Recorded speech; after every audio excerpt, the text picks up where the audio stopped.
खाक साड़े कर न खाक निमतला पंहिंजे बलाल खे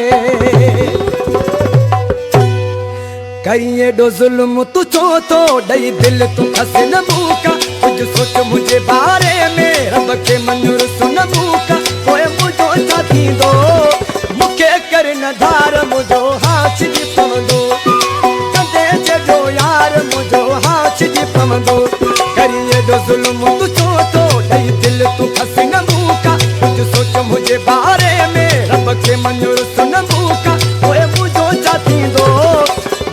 कर न धार मुझो हाथ जी पवंदो कंदे जो यार मुझो हाथ जी पवंदो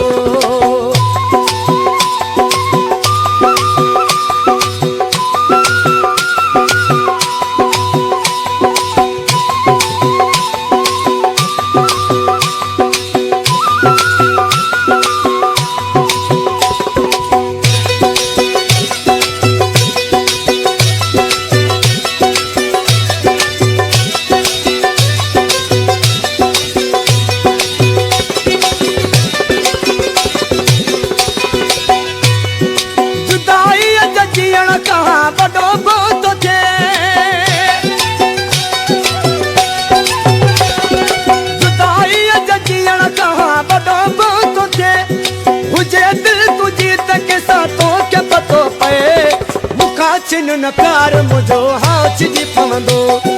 कंदे जो यार मुझो हाथ जी पवंदो कई एडो जुल्म तू चो तो डई दिल तू खसे न मूका कुछ सोच मुझे बारे में रब के मंजूर सुन मूका ओए मुझो छा थींदो मुखे कर न धार मुझो हाथ जी पवंदो कंदे जो यार मुझो हाथ जी पवंदो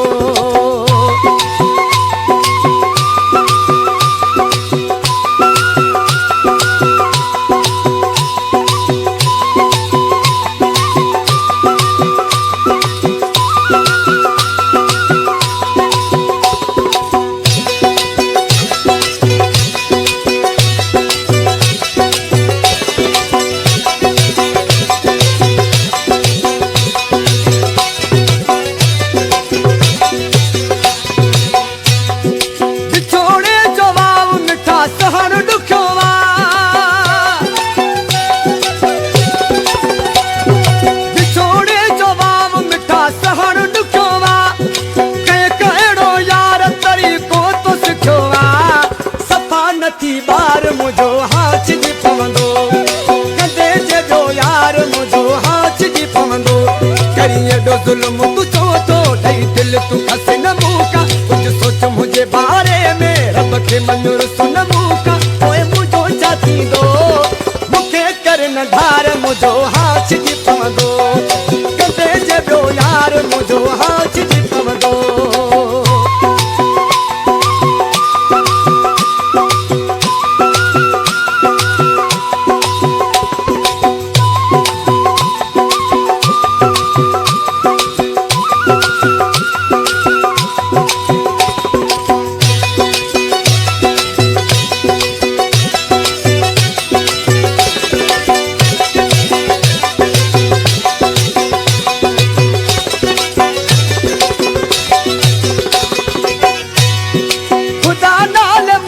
अगर जे हुजे खता